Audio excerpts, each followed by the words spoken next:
नमस्कार, सनातन विचार में आपका स्वागत है। अगर आपने चैनल को सब्सक्राइब नहीं किया तो प्लीज़ सब्सक्राइब करें, वीडियो को लाइक करें, शेयर करें, कमेंट करें। आज जिस पुस्तक पर हम चर्चा कर रहे हैं वह गीता प्रेस गोरखपुर द्वारा प्रकाशित कुर्म पुराण है, सचित्र हिंदी अनुवाद सहित। पुस्तक का कोड 1131 है, 1131। बैक कवर पे गीता प्रेस से संपर्क की कुछ जानकारी दी गई है।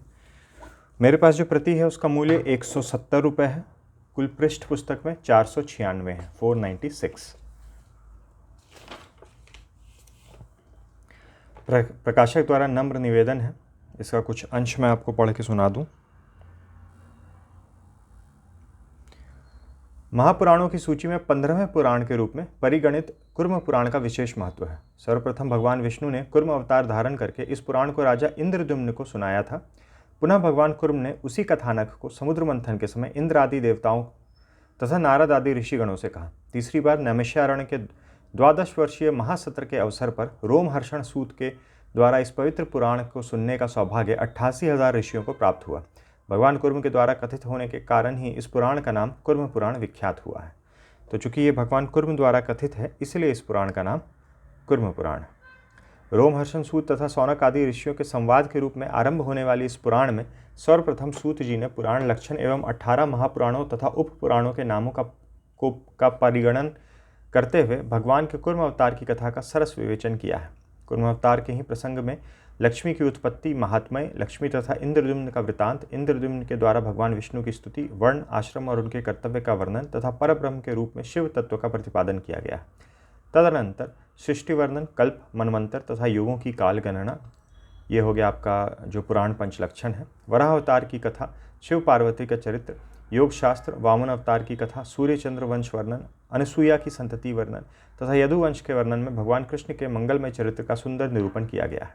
इसके अतिरिक्त इसमें श्री कृष्ण के द्वारा शिव की तपस्या तथा उनकी कृपा से सांब नामक पुत्र की प्राप्ति, लिंग महात्म्य, चारों युगों का स्वभाव तथा युग धर्म वर्णन, मोक्ष के साधन, ग्रह नक्षत्रों का वर्णन, तीर्थ महात्म्य, विष्णु महात्म्य, वैवस्थ मनवंतर के 28 द्वापर युगों के 28 व्यासों का उल्लेख, शिव के अवतारों का वर्णन, भावी मनवंतरों के नाम, ईश्वर गीता, व्यास गीता तथा कुर्म पुराण के फलश्रुति की सरस प्रस्तुति है। हिंदू धर्म के 3 मुख्य संप्रदायों वैष्णव, शैव और शाक्त के अद्भुत समन्वय के साथ इस पुराण में त्रिदेवों की एकता, शक्तिमान में अभेद तथा विष्णु एवं शिव में परमैक्य का सुंदर प्रतिपादन किया गया है।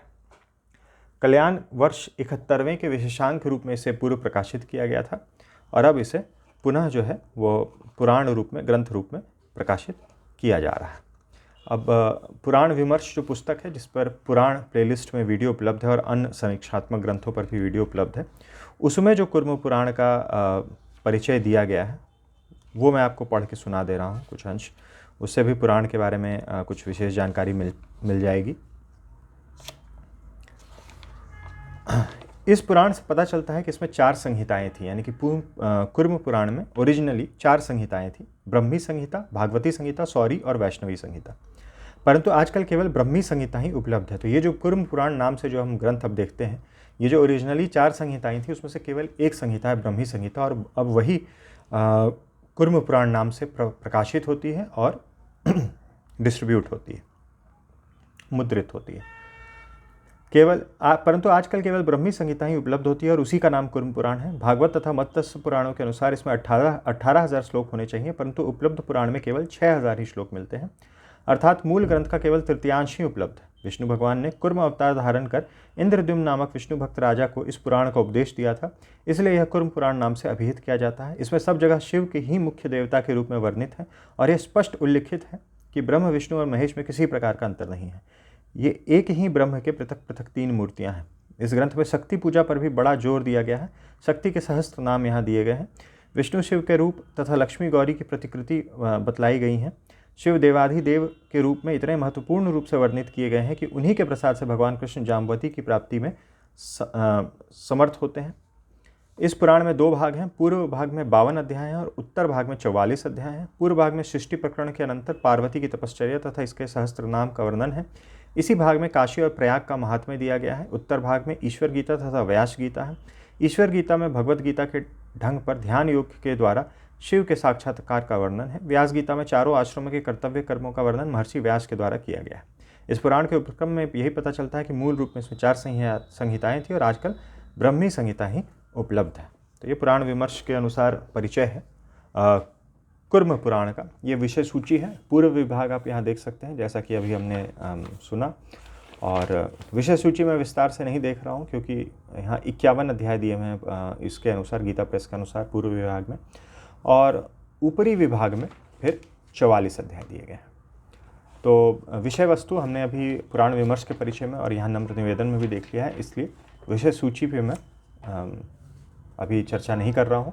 यहाँ से ग्रंथ प्रारंभ हो रहा है। कुर्म पुराण पूर्व विभाग पहला अध्याय। पहले अध्याय में जो विषय सूची में जो हेडिंग दी हुई है, जो टॉपिक का नाम दिया हुआ है अध्यायों का, वो यहाँ वर्णित है बोल्ड में। बाईं तरफ बोल्ड फॉन्ट में मूल संस्कृत दिया गया है, दाहिनी तरफ उसका हिंदी में अनुवाद दिया गया है। सारे श्लोक जो हैं वो नंबर्ड हैं, अनुवाद भी नंबर्ड है, तो आप पहचान सकते हैं कि किस श्लोक का कौन सा अनुवाद है। कहीं कहीं अनुवाद जो है वो ग्रुप में दिया गया है, जैसे दूसरे से चौथे श्लोक तक का अनुवाद एक साथ दे दिया गया है। यहाँ पर ही पहले ही श्लोक के अंतर्गत और जो मंगलाचरण है उसमें ही सरस्वती को नमस्कार का जय का पाठ करना चाहिए। तो जय नाम जहाँ आता है कि जय का पाठ करना चाहिए, तो वहाँ पुराण एवं इतिहास आदि सदग्रंथों का वर्णन ही समझना चाहिए। यहाँ पुराण 5 लक्षण है, सर्ग, प्रतिसर्ग, वंश, वंशानुचरित तथा मनवंतर। ये पुराणों के 5 लक्षण हैं और ऐसा कई पुराणों में ही वर्णन है कि यही पुराण के 5 लक्षण हैं। ब्रह्म वैवर्त और श्रीमद् भागवत पुराण को छोड़ के, जिसमें 10 लक्षणों का वर्णन है, लेकिन जो भी समीक्षात्मक ग्रंथ हमने देखे हैं उसमें बताया गया है कि किस तरह से उन 10 लक्षणों का समन्वय इन्हीं 5 लक्षण में हो जाता है। उन ग्रंथों पर वीडियो देखने के लिए आप पुराण वाली जो प्लेलिस्ट है उसको रेफ़र कर सकते हैं। 18 महापुराणों की सूची यहाँ दी गई है। 18 महापुराणों में प्रथम ब्रह्म पुराण है, उसके बाद क्रमशः विष्णु, शिव, भागवत, भविष्य, नारद, मार्कंडेय, अग्नि, ब्रह्म वैवर्त, लिंग, वराह, स्कंद, वामन, कुर्म, मत्स्य और गरुड़ पुराण है।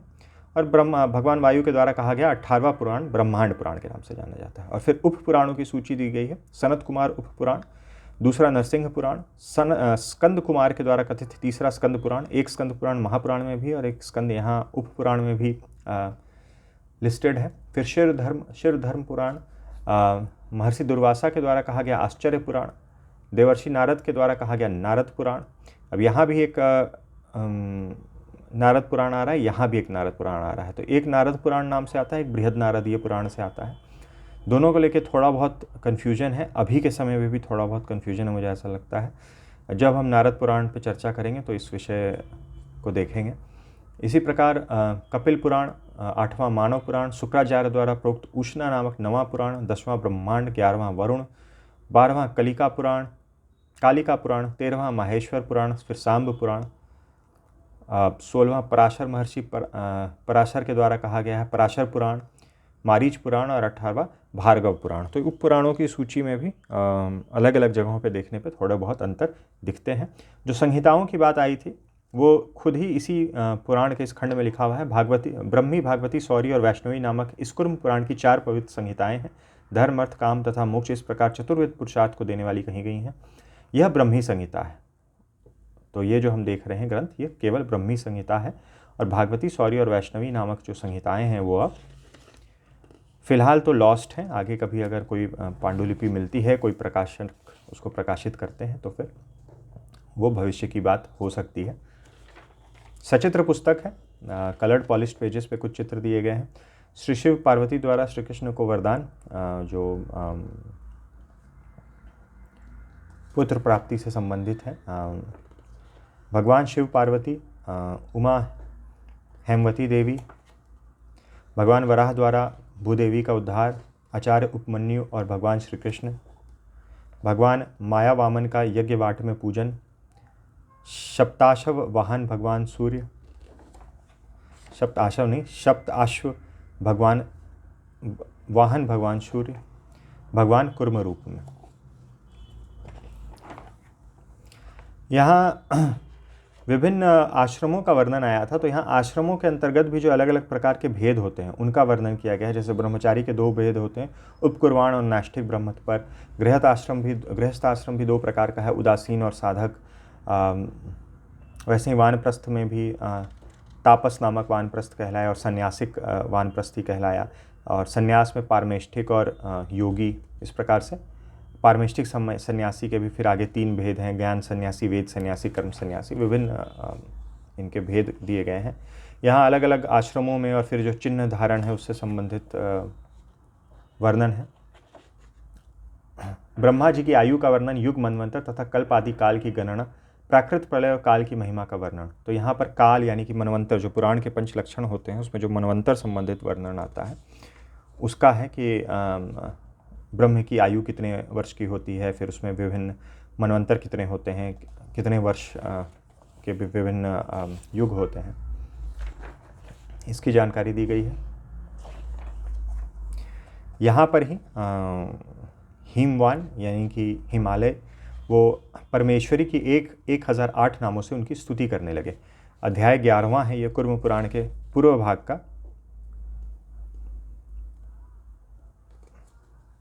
यहाँ से देवी सहस्त्र नाम प्रारंभ हो रहा है। केवल नाम दिए गए हैं, उनकी व्याख्या नहीं दी गई है। जहाँ पर कहीं कहीं पे यहाँ ब्रैकेट में 2-4 शब्दों में उसको अधिक समझाने के लिए किन्हीं किन्हीं नामों के आगे, जैसे चित शक्ति लिखा हुआ है तो चैतन्य शक्ति रूपा, अति लालसा है तो उत्कृष्ट इच्छा रूपा, अनेक विभागस्था है तो विविध रूपों में स्थित, मगर हर नाम के आगे इस तरह से नहीं दिया गया है, किन्हीं किन्हीं नामों के आगे दिया गया है। तो ये देवी सहस्त्र नाम ही चल रहा है। यहाँ पे आके देवी सहस्त्र नाम प्रारंभ समाप्त हो रहा है। इस प्रकार 1000 नामों से देवी की स्तुति करके वे भयभीत हिमवान पर्वत पुनः प्रणाम करके हाथ जोड़ते हुए इस प्रकार बोले।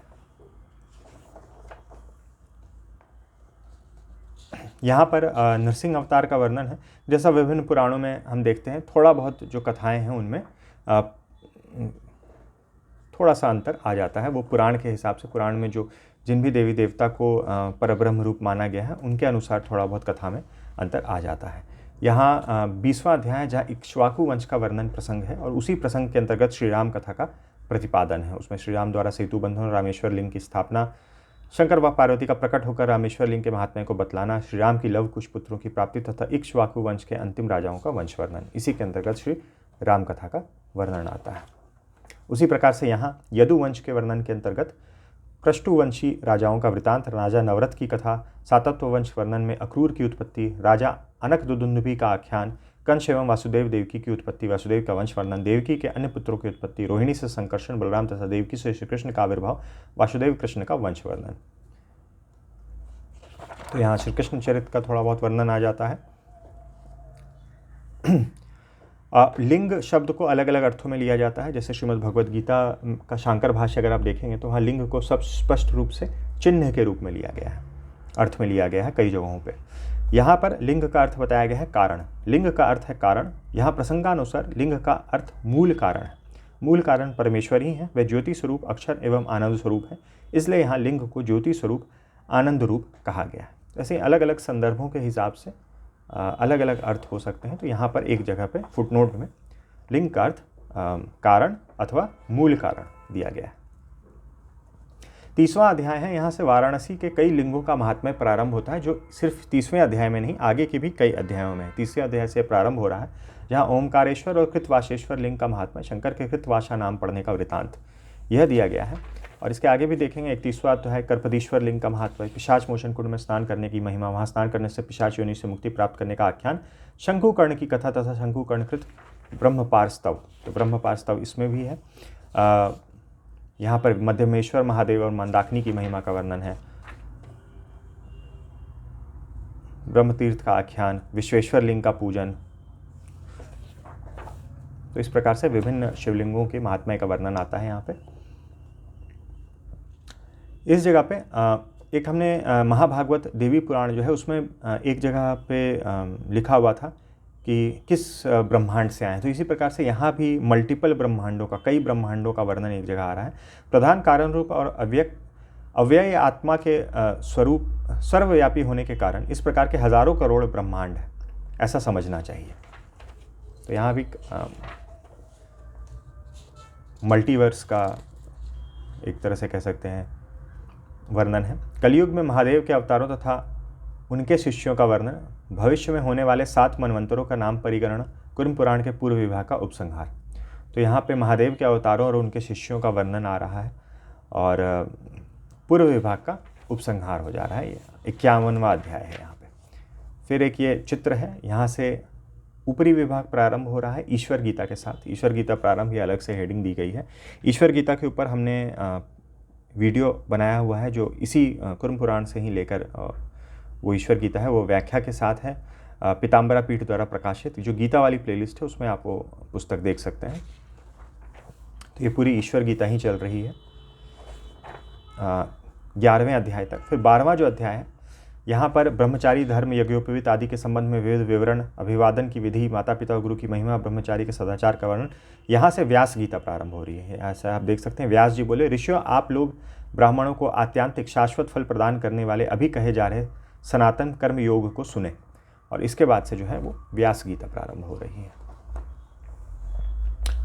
यहाँ पे हाँ, पूरी पुस्तक में जैसा आप यहाँ देख सकते हैं कई जगहों पे फुटनोट दिए गए हैं। फुटनोट के माध्यम से कुछ विशेष जानकारी या कुछ स्पष्टीकरण की आवश्यकता लगी हो या कुछ अधिक चर्चा की आवश्यकता लगी हो तो वो सब कुछ दिया गया है जो ग्रंथ को समझने में बहुत सहायता करती है।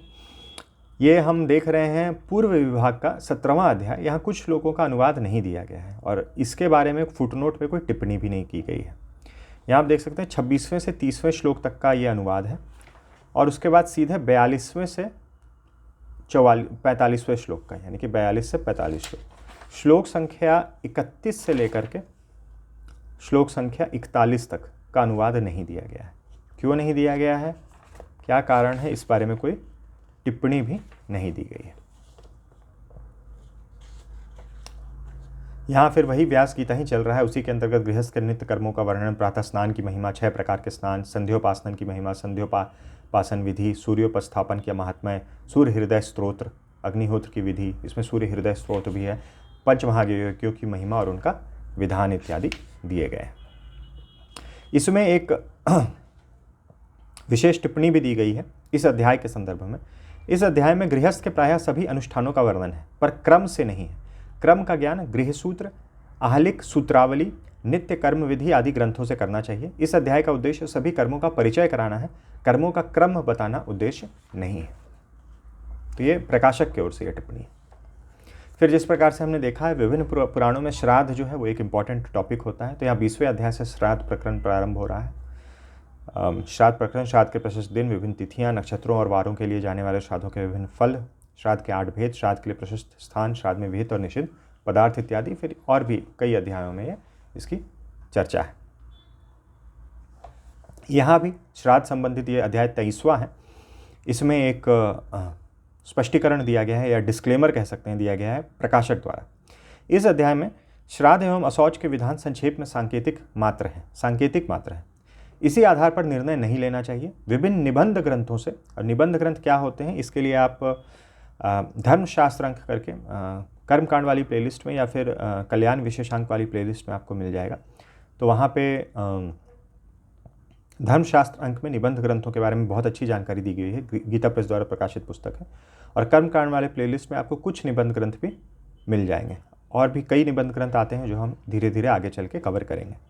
विभिन्न निबंध ग्रंथों से श्राद्ध एवं अशौच संबंधी समस्त वचनों का समाकलन कर सामान्य एवं अपवाद वचनादिकों की व्यवस्था कर निष्कृष्ट निर्णय किया गया है। अतः उन्हीं के आधार पर अंतिम निर्णय लेना चाहिए। यानी कि निबंध ग्रंथों में निष्कृष्ट निर्णय लिया गया है तो उनके आधार पर अंतिम निर्णय लेना चाहिए। निबंध ग्रंथों में सभी वचनों का समन्वय कर युग, देश, काल और आदि की दृष्टि से स्पष्ट व्यवस्था की गई है।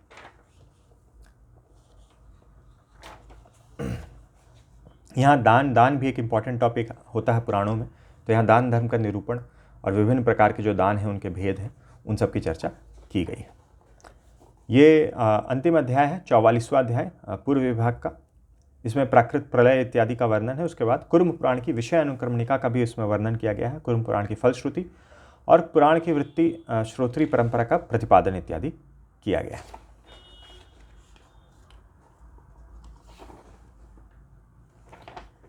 यहाँ पर जहाँ पे फल का प्रतिपादन किया गया है यहाँ पर स्पष्ट रूप से लिखा गया है यह पौराणिकी ब्रह्मी संहिता पापों का नाश करने वाली है। जैसा हमने देखा कि अब जो उपलब्ध है यहाँ मूल में भी ब्रह्मी पौराणिकी चेयम संहिता पापनाशनी, तो मूल में भी ब्रह्मी संहिता का ही उल्लेख आ रहा है।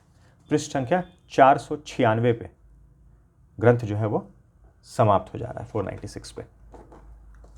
तो ये थी कुछ जानकारी गीता प्रेस द्वारा प्रकाशित कुर्म पुराण के बारे में। वीडियो देखने के लिए बहुत बहुत धन्यवाद। मिलते हैं अगले वीडियो में।